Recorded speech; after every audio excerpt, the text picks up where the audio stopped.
Pour chaque personne qui existe sur la terre, Dieu a un plan parfait, y compris toi et moi, bien sûr.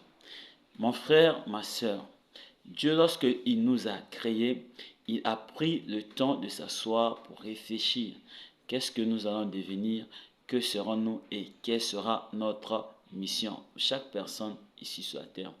Et dans Jérémie chapitre 29, verset 11, il est dit que Dieu a pour nous des projets de bonheur et non de malheur.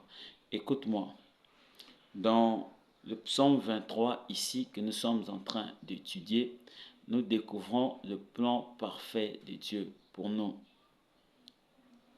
C'est un psaume écrit par David, une déclaration de foi, et nous avons déjà commencé à parcourir.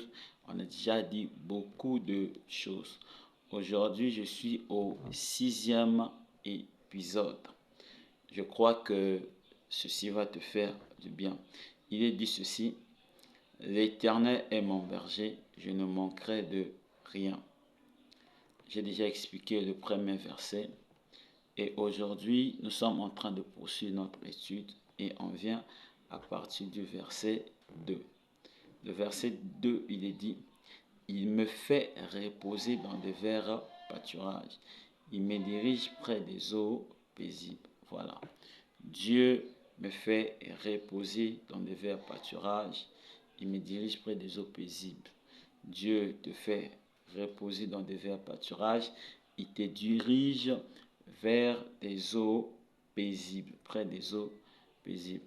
Mais avant, j'aimerais que nous puissions lire Jean chapitre 5, verset 19 et le verset 31. Jean chapitre 5, le verset 19 et le verset 31. Verset 19. Jésus reprit donc la parole et leur dit: en vérité, je vous le dis, le Fils ne peut rien faire de lui-même. Il ne fait que ce qu'il voit faire au Père. Et tout ce que le Père fait, le Fils aussi le fait pareillement. Verset 30. Je ne puis rien faire de moi-même. Selon que j'entends, je juge. Et mon jugement est juste parce que je ne cherche pas ma volonté, mais la volonté de celui qui m'a envoyé. Amen.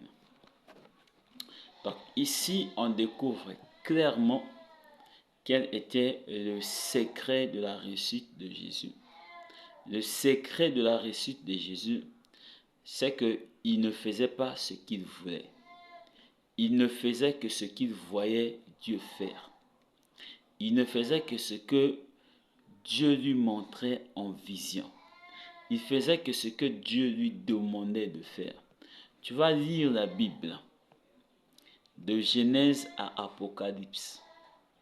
Tous ceux-là qui ont reçu avec Dieu, la plupart bien sûr, des grands héros de Dieu, c'était des gens qui ont écouté une instruction de Dieu. Ce sont des gens qui ont écouté la voix de Dieu et ils ont obéi. Abraham n'était pas extraordinaire, simplement parce qu'il a écouté la voix de Dieu et il a obéi. Il était devenu l'ami de Dieu. Excusez. Moïse n'était pas extraordinaire pour séparer l'eau, pour faire tomber la nourriture du ciel, pour frapper l'Égypte. Pourquoi? Parce que Moïse ne faisait pas ce qu'il voulait, mais Moïse faisait ce que Dieu lui demandait de faire. Noé avait sauvé toute sa famille et il était devenu un héros de Dieu. Pourquoi? Parce qu'il avait obéi, il a vu, il a entendu et il a obéi. Donc c'est ça. Voilà pourquoi si tu veux réussir, tu veux vivre pleinement des bonnes choses, vivre une vie où tu ne manques de rien, où l'Éternel est ton berger, tu ne manqueras de rien, une vie où l'argent n'est pas ton problème, une vie où tu marches dans la puissance de Dieu, une vie où tu marches dans l'onction, tu marches dans les miracles, dans les signes, les prodiges. Tu dois devenir obéissant à Dieu. Tu dois devenir quelqu'un qui met sa volonté à côté, quelqu'un qui met ses envies à côté. et qui décide de suivre, d'obéir à Dieu, d'écouter la voix de Dieu, de chercher la volonté de Dieu. C'est ça le secret de David. C'est ça le secret des réussites de Jésus. C'est ça le secret des réussites de Moïse. C'est ça le secret d'Élie, le secret de Noé, le secret de tout le monde. Tous ceux-là qui ont marché avec Dieu, c'est ça leur secret. J'espère que tu es en train de comprendre. Parce que si nous ne comprenons pas ça, ça sera difficile pour nous de vivre le plan de Dieu pour nous. Donc pour vivre le plan de Dieu pour nous, nous devons devenir obéissants à Dieu. Décider de nous soumettre à Dieu. Et je reviens ici au verset 2 où il est dit, « Il me fait reposer dans des verts pâturages. Il me dirige près des eaux paisibles. » Nous allons séparer ce verset en deux. On prend d'abord la première partie où on dit « Il me fait reposer dans des verts pâturages. » Lorsqu'on parle de verts pâturages, ça montre beaucoup de choses. Nous allons essayer, par la grâce de Dieu, pas essayer, nous allons énumérer bien sûr quelques révélations que Dieu nous a données concernant les verts pâturages. Les verts pâturages, ça signifie quoi? Ça montre quoi? Les verts pâturages, d'abord, premièrement, c'est un lieu couvert d'herbes. Un lieu de plein d'herbes de bonne qualité où viennent brouter les bêtes. Donc, quand on dit ici qu'il me fait reposer dans des verts pâturages, donc Dieu nous emmène, nous sommes des brebis, dans un lieu qui est couvert d'herbes, plein d'herbes de bonne qualité. Et on vient brouter, c'est-à-dire on vient manger là. Les verts pâturages, deuxièmement, c'est l'image d'une bonne alimentation, une bonne alimentation. Manger très bien et de manière équilibrée. Donc dans le plan de Dieu pour nous, quand Dieu nous a envoyés sur la terre, c'est afin que chaque jour, nous puissions manger très bien. Ce n'est pas normal, un enfant de Dieu mange des mauvaises nourritures, des nourritures expirées. C'est pas bien un enfant de Dieu mange des nourritures de mauvaise qualité, des nourritures qui donnent de la maladie. C'est pas bien qu'un enfant de Dieu mange des nourritures de mauvaise qualité. Donc le vert pâturage, on nous dit ici que Dieu me fait reposer près des verts pâturages. Donc Dieu nous fait manger de bonnes nourritures. Donc le plan de Dieu, la volonté de Dieu pour toi, c'est que tu manges une bonne nourriture et une nourriture qui est très équilibrée, une nourriture qui est saine. C'est ça l'image de vert pâturage. Troisièmement, les verts pâturages, c'est l'image des meilleures productions, les meilleurs produits.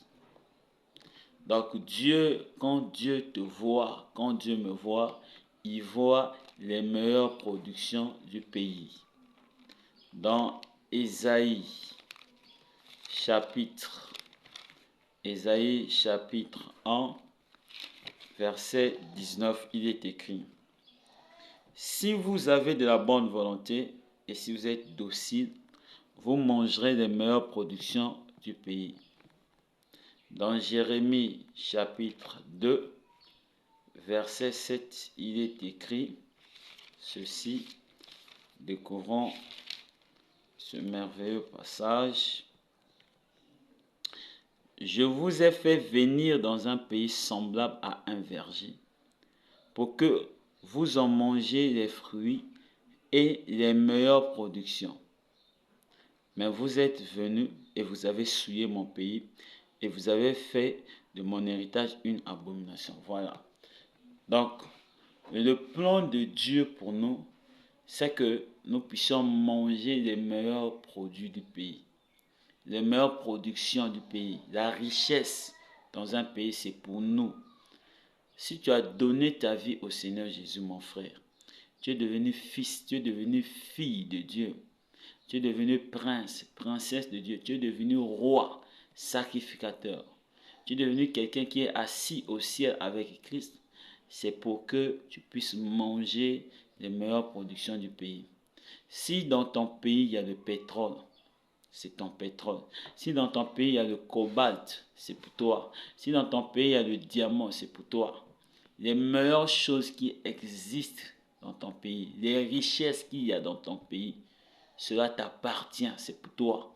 Donc tu es appelé à vivre les meilleures choses. Il y a des bonnes maisons dans votre pays, ta maison doit être parmi les bonnes maisons.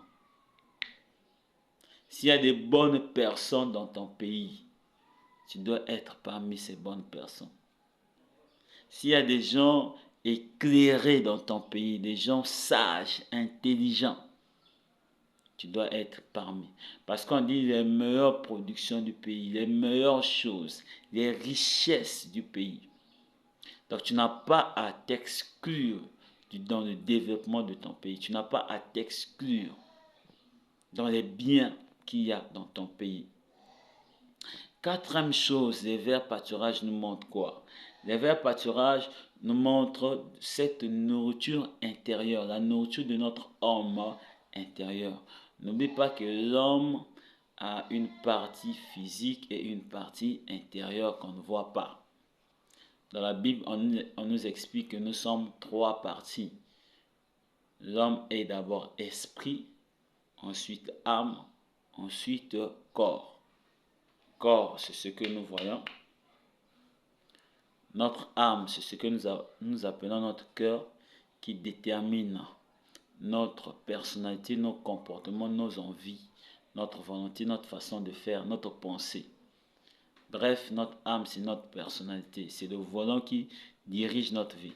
Maintenant, notre esprit, c'est la partie en nous qui est à l'image et à la ressemblance de Dieu. Notre esprit, c'est la partie en nous qui est en contact avec les esprits. Notre esprit, c'est la partie en nous qui est en contact avec Dieu. C'est ça. Donc, notre esprit n'a pas besoin de nourriture parce que la Bible dit que celui qui s'unit avec le Seigneur, celui qui s'attache au Seigneur, devient un même esprit avec lui. Donc notre esprit et avec le Saint-Esprit est devenu un même esprit. Notre esprit est parfait comme Dieu. Notre esprit est comme Dieu. Nous sommes comme Jésus est, comme Dieu est.